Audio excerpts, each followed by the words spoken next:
Hey, good Tuesday morning, everybody. Welcome to the Volquest podcast. I am Eric Kane with Austin Price, Brent Hubbs, and Rob Lewis. Appreciate you guys for being here, and a big thank you to our friends Exterior Home Solutions. If you need roofing, siding, windows, or garage, contact Exterior Home Solutions today. They've been locally owned and trusted here in East Tennessee since 1999. A big thanks to our friends Exterior Home Solutions at 865-524-5888. Tennessee got back on track with a win over UTSA. Of course, a big week coming up with South Carolina.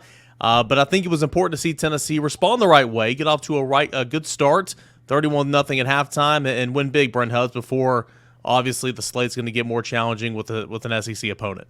Yeah, I mean, obviously it wasn't perfect, but Tennessee did a lot of good things. And I think there's more positives than negatives, as we've talked about. But getting out of the gates, Rob was priority number one for this team, scoring fast, getting back to the tempo that Tennessee fans are used to seeing. They did that in the first half, which is something certainly this offense can build on and needs to build on this week against South Carolina.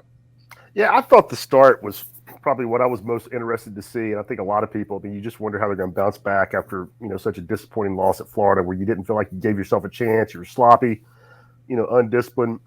And against an opponent that you probably had to generate, some of your own juice for. I was impressed with the way they came out, the way they were focused, executed early. And, everybody, we've all talked about, the third quarter. But, man, if it hadn't been for that, and you can't throw it out. It happened. They looked terrible for 15 minutes. But if that hadn't happened, it would have been, you'd have left Saturday feeling like, all right, they bounced back, as well as they could, with that kind of game sandwiched in between Florida and South Carolina. I think one thing that we kind of noticed, and Austin asked the question to Josh Heupel in the press conference, and something we spoke on after the game on Saturday and in the Rocky Top Rewind. It's about the tempo, the operation. It looked really good. It looked kind of back to what Tennessee's offense is supposed to look like. And let's hear from Josh Heupel here. He was asked about that on Monday, and I think he kind of agreed. I talked about self-inflicted wounds, not playing smart on the offensive side of the football. Hurting ourselves. And in this last one, we didn't do those things. So that allows you to play in tempo, allows you to be ahead of the chains or in manageable situations where you're not in 3rd and 15. And that helps everybody out. It helps your quarterback out. It helps your offensive line out. It helps us stay in rhythm, helps us move the football. Well, yeah, we really haven't done a bunch of checks to the sideline. Joe, controls most of the football game for us, and that's been true since we got here. So that's not really something that has slowed us down typically. Yeah, I'm not too sure about that last part because the Florida game did happen. They were checking at the sideline a lot, but Austin, it did look more like Tennessee's offense in that first half. A little lull there, obviously, in the third quarter, but it was a faster clip.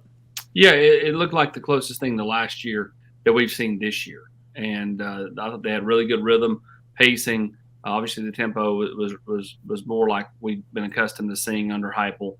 And you wonder, it's kind of like, when you're working on self-improvement or improving your craft in anything, right? You start to see little flashes of what it could be, and then eventually it gets there. And that was kind of my point to Heupel is, do you think you're getting there with the step you made last week? And obviously he feels like, not playing behind the sticks is a major, and it should be a major contributing factor to why Tennessee has struggled and why Tennessee was appeared to be in much better rhythm this past game. When you're, man, look at that interception. That's unbelievable. That's, I think that goes a long way to Tennessee's offense all of a sudden starting to find its footing a little bit, which, it's a good time to find your footing. Because you've got even with a bye week coming up next week, you've got really a 4-game slate in October, end of September, 1st of October, that is really, really good. Yeah, I think so much of the offensive rhythm too is about the gash plays. It's about the explosives, and that doesn't mean it's a 60-yard touchdown pass, but the number of 7, 10, 15-yard running plays that they had. I know they ended up with 4 40-yard plus running plays. But you go back to that Florida game, their longest run from scrimmage, I think, was 11 or 12 yards. 12. They just didn't have enough of those plays to really get you going. So it's playing fast, it's playing ahead of the sticks, but it's also really making the defense run, right? It's It's one thing to gain 3 yards or 4 yards and everybody gets back up on the ball really fast. It's another when you gain 12 and the offense is at a full sprint tempo and the defense is trying to get lined up and figure out where they're at. It's different. So I think that's part of getting the offense in rhythm too, is to have more of those types of plays, particularly in the run game. But we'll see if Tennessee can do that this week against South Carolina, who's was good against the run against Mississippi State, wasn't good against the run against North Carolina or Georgia. We'll see. Tennessee, it's pretty clear, 150-yard plus. Tennessee's winning a whole lot of football games, and most people in the country are. But for a spread offensive passing attack, that 150 marker is a pretty good indicator where Tennessee's offense is in terms of efficiency. By the way, Smokey 10 coming out and leading them through the tee. Smokey 11's not ready. That's kind of like Joe Gaddis coming back to the sidelines for Oak Ridge against Clinton. See, that's a Rivalry Thursday joke. I don't know why it's here on the Volquest podcast. A lot of people around the country are going, who? What? Hubbard, Who's Joe Gaddis? Who's Clinton? Didn't you have him sign a non-compete with Rivalry Thursday? I don't think you can talk high school football on this podcast. Thank you. No, that's only on a TV show. Hey, Austin, you did have the Cooper Mays update that you put out there Sunday night, expecting to see probably for the first time this season Cooper get out there and play on Saturday. If that is the case, how different could this operation and this offense look with Cooper Mays, knowing that, again, he'll still have a little ways to go to get back to where he was last year? Well, I think it depends on, what kind of shape Cooper's in, right? Yeah. I mean, he's what else he been doing? I know he's not been able to, do a lot of, physical contact, but has he been running? Has he stayed in somewhat shape? Because, I do think that he can get the calls in a little more effectively just because he's done it more. I mean, when you've done it for 3 years, like, it's going to be better than someone who's done it for 6 weeks. And, obviously that's his natural position. They love the way he runs this offense and is able to get the offensive line calls and set protections and do all the things that he has to do.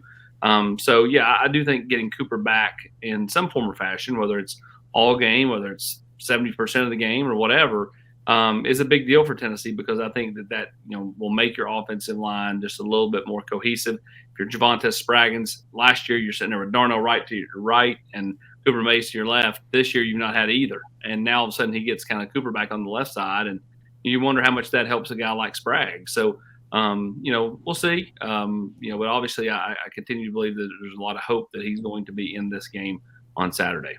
Well, they also got to make sure John Campbell's out there too at left tackle. I think that's important. That's an important piece to this as well with that offensive line. And then I asked Josh Heupel kind of his thoughts, Eric, on where that offensive line was through 4 games, and he gave him some praise and some props. I don't know that there's plenty of room to grow for that offensive line moving forward, no question. Yeah, I think so. And again, he gave some praise and said at times looked really good with the pass protection, but he kind of ended on still got a ways to go, and to get better, and they got to continue to chip away. And getting back at Cooper Mays can maybe help with that in that respect. Speaking of some injuries, Josh Heupel's asking about Joe Milton. Joe Milton went down second to last series of the first half, kind of that awkward tackle, kind of weird to look at, the knee tweak there, and then came back in, played the rest of the game, didn't miss any time. But Josh Heupel's asked about the injury status, the availability of Joe Milton, your quarterback, in Monday's press conference. Here's what he had to say on that.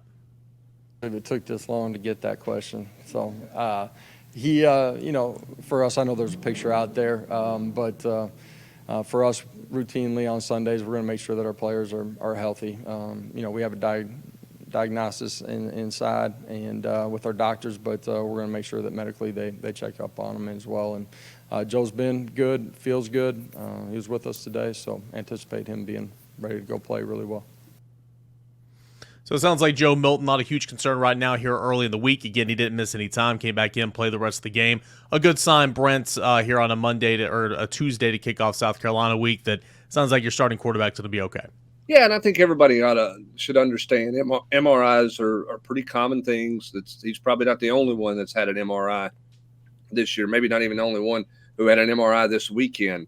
The difference is he's the most recognizable player on the team, and he was sitting in a lobby of an MRI machine over the weekend to where people would be seen. I don't know that they will go that route in terms of walking them through the reception area and hanging out in the waiting room moving forward, just to prevent those pitchers from being out there and that happening. But I think Joe's going to be fine. The question I have about Joe, Rob, and Austin is how comfortable is he going to be running the football? How much will they call runs for him with where the knee is if he's not quite 100%? Because that was obviously a part of the plan. It worked to perfection on play one Saturday, but clearly they had a plan to get him going with his legs in that game early. Do they feel comfortable with that in this game against South Carolina? That we won't know until Saturday. Well, I thought you had a good point in your 10 things piece on Sunday. I mean, it wasn't just the legs. I mean, it looked like it affected his throwing too. I mean, when you went back on your rewatch, what was it, Hubbard? He started 14-16 and then 4-12. Yeah, after the kind of awkward tackle. Tweak. Yeah. So I mean, I don't know if that was a reason, but I think it's some pretty compelling evidence. Given how he started and how he finished, how sharp he was early, and you just wonder. So I would wonder if it affects more than just his running. And I'm not trying to be Debbie Downer. I just think it's worth pointing out the discrepancy in his performance from the way he started and then after that tackle. Rob, how big of an issue is it that 2 weeks in a row Tennessee's just kind of not? I'm not trying to take not trying to be Debbie Downer. 31-point win. Tennessee did exactly what it was supposed to win. There's a lot of positives from that game on Saturday, but for the second week in a row, Tennessee just didn't show up for a quarter. It felt like second quarter against Florida, third quarter coming out of the break. That's not just Joe. That's not just the offense. And as Brent and I spoke on the Rocky Top Rewind, I mean the defense missed tackles a ton in that third quarter. A couple of big drives, 15-play, 7-minute drive to kick things off for UTSA there in the third quarter. How concerning is that moving back into SEC play? Man, I just don't think you can totally dismiss it out of hand, but I've decided I'm not making a huge deal out of it. I mean, and I think the Florida second quarter and UTSA second quarter are just apples and oranges. I mean, the environment, the opponent, you're up 31-0. You've had your way with them. I mean, you can't just excuse it, but I mean, you can see how they maybe didn't have their stinger coming out in the third quarter. And again, I go back. I was more impressed with the way they came out to start the game and what was just, not a big game atmosphere. You're coming off a disappointing loss. No matter what you do, against UTSA, the jury's still out on you until this coming Saturday. So yeah, I mean, there's a lot of stuff to go back on film. I'm sure that was ugly when you throw that on in the third quarter, especially for the defense. But I'm just not going to blow it up. A guy who had a career day, that was Dylan Sampson, 11 carries, 139 yards, a pair of touchdowns. Dylan Sampson, Josh Heupel was asked about Dylan Sampson and about him getting a bigger role, bigger piece of the pie this past week when he didn't get anything against Florida. Here's what Josh Heupel said about a sophomore running back.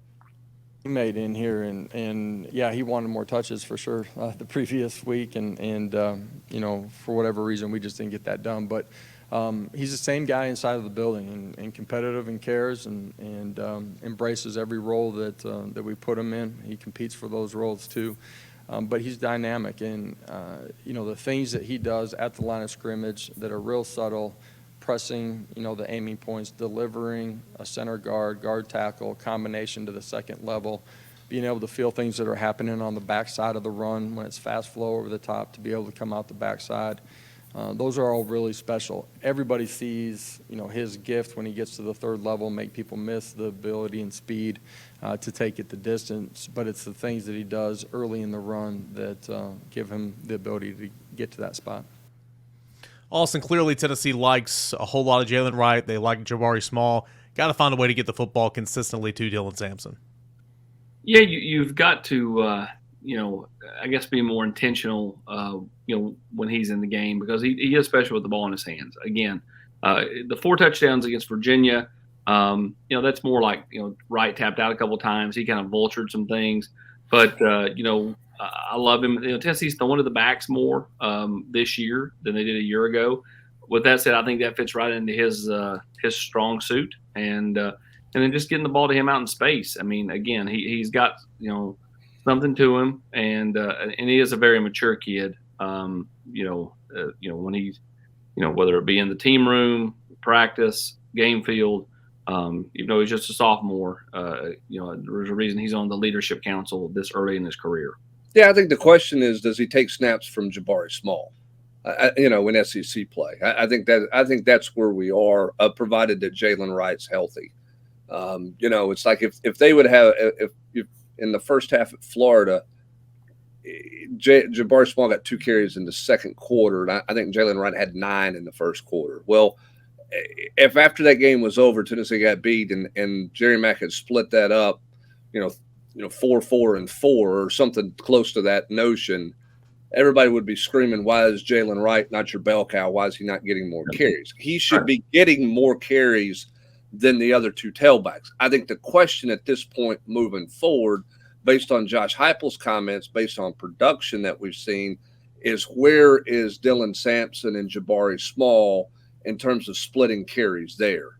Is that still Jabari Small's the first one in SEC play? And this past week, that was strictly situational because the ball was in the red zone. Or do you look at this thing after where you are in 4 games and say, Dylan Sampson needs to be the guy we're forcing some more carries to, and Jabari Small is the guy who doesn't get as many carries as a result of that? I think that's kind of the question mark with Dylan Sampson and this running back rotation in this offense. You flip it over to the defense, and heading back into SEC play, the challenge is going to get much greater. But, Rob, you look at that defensive line, it got after it against Virginia, got after it against Austin Peay. Did not have a great day rushing the quarterback and Mertz, and I understand they were doing some quick things, but didn't really show up as much in Florida. Showed up in a big way against UTSA. Rush lanes are going to be critical. The ends, even the interior, kind of staying at home a little bit against Spencer Rattler. Looks like that defensive line is going to have a big day against South Carolina and the Gamecocks. Well, I think it may be the biggest matchup on the field. I mean, you could say secondary, but I think I'll be surprised if the secondary doesn't struggle a little bit. I think that Tennessee's best weapon, to defend Spencer Rattler is to pressure him. And we all know South Carolina's been awful in protecting the quarterback, and the fact that Rattler's putting up the numbers he is, being as accurate as he is while running for his life, so often, it has been pretty remarkable. That to me is my biggest, where I think he's made the most strides, or at least from watching last year. I mean, he's completing almost 35% of his throws, so much more accurate. Seems so much more consistent, and all while he's dodging bullets. I mean, South Carolina's been the worst team in the SEC protecting the quarterback. It was a huge problem in that opening loss to North Carolina, and Tennessee has got, in my opinion, to really make some hay there. I mean, Tyler Barron's been really good to start the year with 4 sacks. James Pierce has obviously flashed, and it's simple football, but being able to get home in 4 and devote as much as you can to defending the pass, I think is just enormous this week. Tennessee can't miss tackles this week, Austin. 3 straight games where Tennessee's missed 10-plus tackles. I think he missed 7 against Virginia, so it was a good start to the season. But missing tackles that allow a touchdown to go in, or a first down, or drives to continue, that's the type of stuff that's going to be a backbreaker. It was on that one drive against UTSA, and against Spencer Rattler, who's shown to be elusive and keeping drives alive and all that. Tennessee can't afford to have a bad tackling day on Saturday. No, they can't. They have to wrap up, and you're going to have a few, right? Like that's any team on any day, but. You have to limit it. You have to be a good tackling team. And again, it goes back to getting off the field on third downs. How many times have you seen Tennessee be in position, miss a tackle on third down, keep the sticks moving, keep the drive moving, keep the defense on the field, the offense off the field? That's where Tennessee's got to really capitalize. Making sure when you have a team in a position to get off the field on third down, be a really good tackling team. And that goes back across the board, but more specifically. On third down, you've got to be able to get off the field when you get South Carolina and third and medium, third and long. Just get off the field as much as you can. Yeah, to me, that's the biggest stat of the game. I mean, I think that's the biggest one to watch. And you could say, well, that's the key every week, third downs and, this, that. I mean, this South Carolina team has made a lot of hay this year with third and crazy plays, right? It's a scramble for a first down with a quarterback who really doesn't like to run, but will if it's a third down play. He had a play in the Mississippi State game where it was, I think, 3rd and 11 or 3rd and 12, and it ended up being a 30-yard touchdown pass because he got outside of the pressure and got out there, and it became a complete and utter scramble drill. and Spencer Rattler turned it into a touchdown. Those are back-breaking momentum-type plays. Tennessee has to avoid that. You're not going to be perfect. They'll convert a 3rd and long, but you can't let them convert multitudes of 3rd and long. Look at the Florida game. If Tennessee gets off the field on one of those early 2 3rd and 11s, what does that football game look like? What could it potentially turn into? You just don't know. So when you have a chance to get off the field, and this is what Tim Banks has talked about for almost a year now, that the next step in the growth in this defense is getting off the field in 3rd down situations, particularly 3rd and long, because you can rush forward, your pass rush is better, and you can play coverage on the back end. Well, you're going to get your chance Saturday. You got to go execute that. You did not execute those situations very well against Florida, and it cost you dearly. It's got to be better this week. We will continue the conversation for South Carolina. They're coming to Neyland Stadium Saturday night. Tennessee, a big-time showdown, looking for SEC win number 1 on the season. First, let's get a word from our proud sponsors at Exterior Home Solutions. Exterior Home Solutions will make one family's dream come true. Do you know a family in need of a new roof? Maybe it's leaking or needs repaired. Whatever the needs may be, Exterior Home Solutions is going to give one lucky family an exterior home makeover. To nominate a family that you think is deserving, simply go to the website at exteriorhomesolutions.com/makeover and you can make your nomination there. Exterior Home Solutions wants to give the gift of home to one lucky family. Welcome back into the Volquest podcast. Big thanks to our friends Exterior Home Solutions. Great people over there, big Tennessee fans. If you have any need, siding, roofing, windows, doors, whatever the case may be, Exterior Home Solutions, go check them out today. Free consultation. Give them a call at 524-5888. Rob, you had a chance to ask Josh Heupel on Tuesday. Essentially what you were saying is this is a game that every Tennessee fans had circled on the calendar. It's a game that knocked Tennessee out of the playoffs last year. It was humiliating fashion, etc. Is there any carryover there? And Josh Heupel was kind of quick to dismiss that. Here's what Josh Heupel said about the South Carolina game last year and the carryover or lack thereof until this season. It's a new week every week. It's a new year too. Last year they were more physical than us. They competed harder than we did on that night. We didn't handle the environment the right way. Those were lessons that had to continue to move forward with us as a program. But last year has nothing to do with this week. Last week has nothing to do with this week. The previous play has nothing to do with the next one. Man, we got to focus on our preparation and be ready to have a great competitive spirit for 4 quarters. That's the right answer, and I mean he's correct. Well, he's got to say that. Yeah, you say it, but at the end of the day, you want to remember what happened last year. Josh Heupel remembers what happened last year, and if Tennessee were to get off to a hot start and South Carolina struggle, I don't think you're going to see Heupel going, yeah. I don't think he's pulling the Miami coach who had a chance to set the NFL record for points and saying, yeah, we'll take a knee. We won't tack on that field goal to set the record. Like, I mean, if you're fortunate enough to get off to that kind of start, I think they're keeping the gas pedal down. Everybody remembers. Just like you say all these things in the press conference, most of it is coach speak, but what they actually think and do are 2 different things. I bet it's mentioned in the locker room, and I would bet a lot of money, a lot of players. This one means a little bit more. Well, you sit there and said they're more physical last year, Huber. I mean, that's you don't think that's being said in the locker room? Rob's right about that. I mean, that's something they're going to be driving home all week.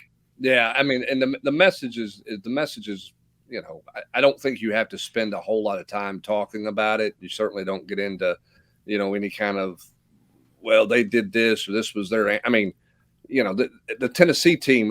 Kamal Hadden was talking trash on the sideline, down 4 touchdowns. It's not that part of it. Okay. Who do you think they're going to throw too early, Hubs? Do you think they're going to throw at Kamal Hadden? I would think so. But the message Josh Heupel has for his team, he conveyed to the media, to the public on Monday.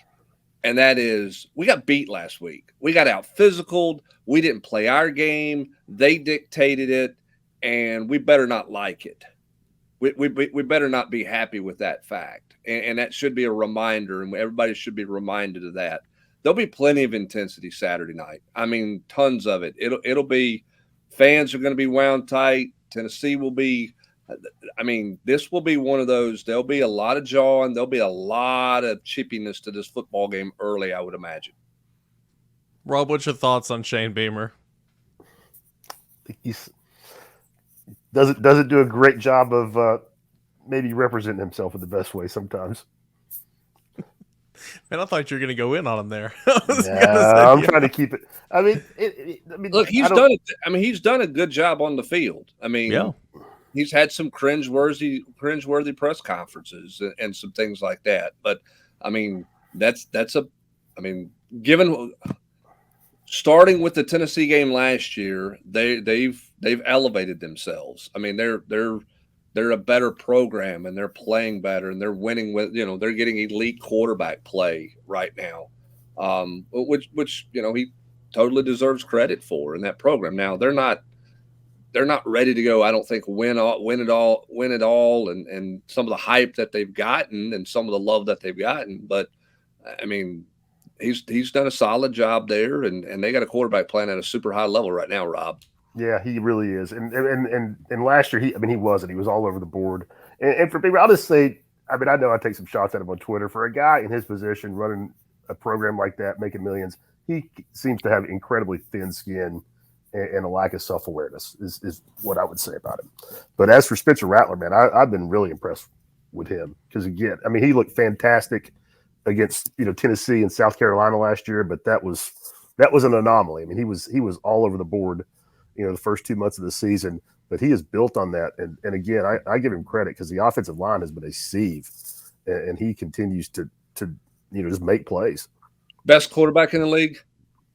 Yes, I think so. Right now. I mean, who's it? Is it Jaden Daniels?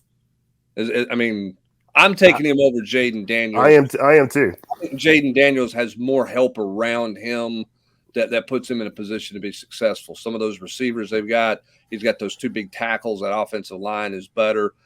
I think Spencer Rattler is playing the best level of football at the quarterback position in the SEC right now. Like, he hadn't had a couple of his weapons. They got a young offensive line. Now they got a couple of guys. The Leggett kid can go. They've got some guys who can cause you problems, but he's not Bryce Young. I'm not saying win the Heisman Trophy, but AP, we talked about it last year. If you were taking Bryce Young out of that Alabama lineup, what would their record be?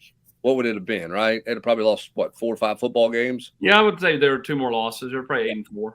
Where is South Carolina if Spencer Rattler is not on the field right now? 4-8. 1-3.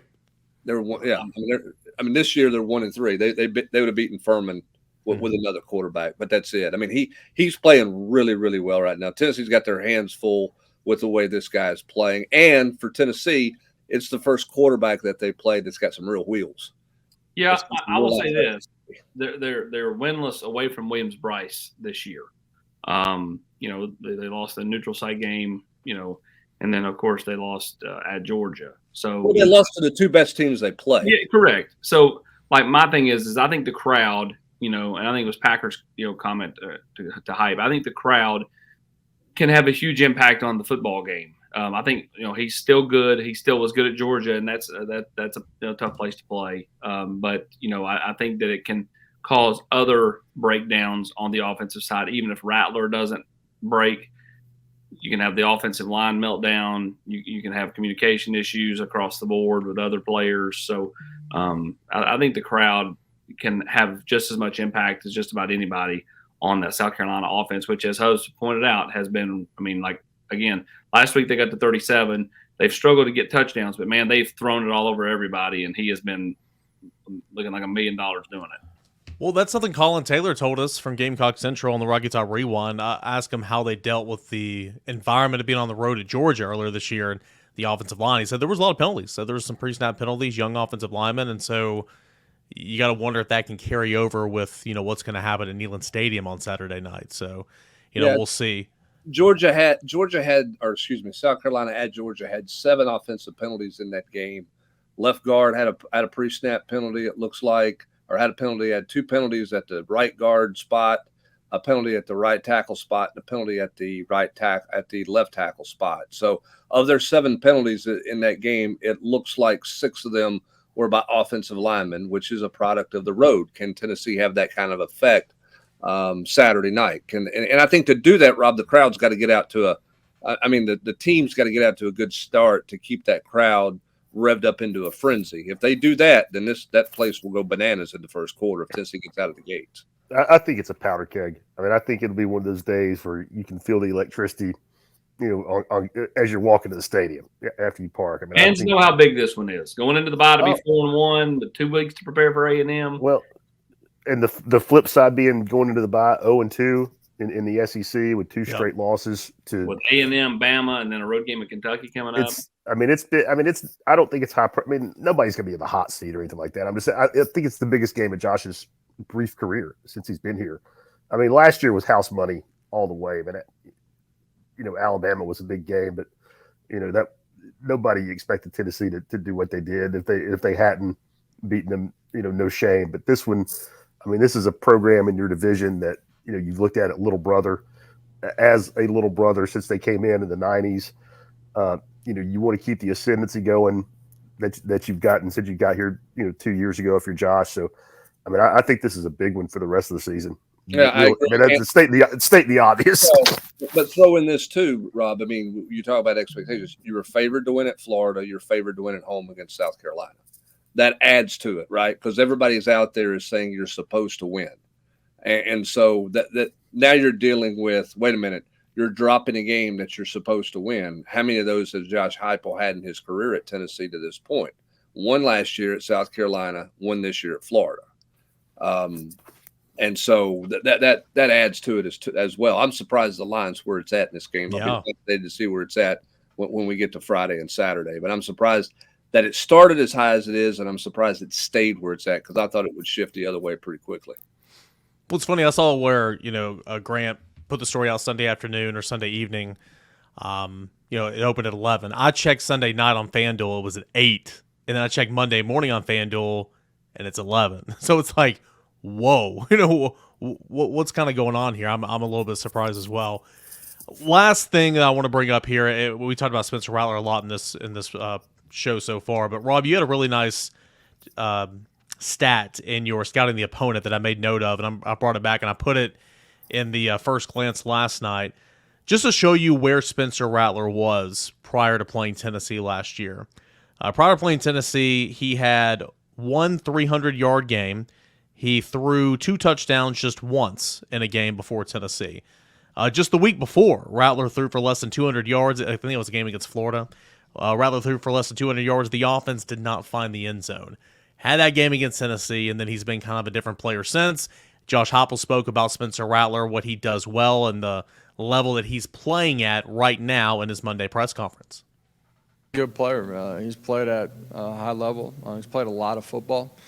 He's playing extremely well right now. He was dynamic in that football game, but he has that in his arsenal. And, for us, the line of scrimmage is important, and we got to do a really good job. We got to get him in 3rd and longs. Last year, we didn't get off the field in 3rd and longs, and that some of that was coverage. Some of that was him extending and making some really special plays. We got to do a great job of bottling him up and applying pressure at the same time. He's played a bunch of football. He understands coverages, sees rotations. He takes himself to the right spot based on the coverage and the beaters that they have up on their schemes. He's got the ability to extend and make plays with his feet. He's accurate with the football. You got to do a great job. You got to control the line of scrimmage. You got to apply pressure to him. You can't let him out of the pocket at the same time. When he does scramble, you got to match the personnel out in space. He created a bunch of big plays against us last year outside of the pocket. He's a really good football player. That poses a problem. We got to do a really good job up front and on the 2nd and 3rd levels in our coverage.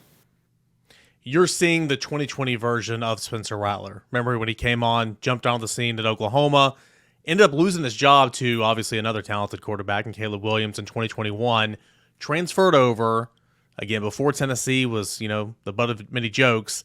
Now you're seeing what Spencer Rattler was coming out of high school, playing at elite level. Brent, Tennessee obviously is, and we'll continue to preview it as the week goes on. But Tennessee has got to play well defensively, stay at home, and put some pressure on him because he's going to be looking to throw all over the place. Well, and you're never going to convince me that they didn't do some kind of fundamental change in their offensive philosophy from that Florida game to the Tennessee game last year. It was completely different, whether it was somebody else calling the plays and not Marcus Satterfield and Freddie Kitchens, as a lot of people have alluded to. Whatever, fundamentally, they did things differently starting with the Tennessee game last year. And as a result, he's been more comfortable. He's played much better. They've been more productive in terms of yards. Austin makes a great point. You go look at it, and, man, you're thinking – I looked this up earlier. You're thinking, man, they're looking for, a shootout. They're very comfortable in shootout games. They're not rolling a lot of 40-point games up on people. They're moving the ball a lot up and down the field. Teams have done a pretty decent job against them in the red zone. That's going to be another key stat, because I think Austin said this Sunday or Monday and something that we did.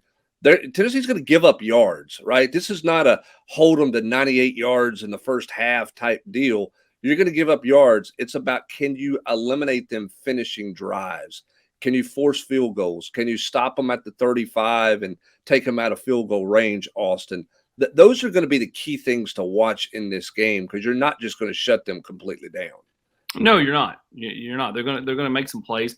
Leggett's going to make some plays. It's, do you allow only a 40-yard, post that, when you tackle the kid when he makes the catch, or do you allow a 70-yard bomb for a touchdown? Like, because the 40-yard catch, that's a blow, but it's not points. And so you still have a chance to get off the field after that. So I think you got to eliminate the big plays that result in touchdowns and understand that they're going to get yards.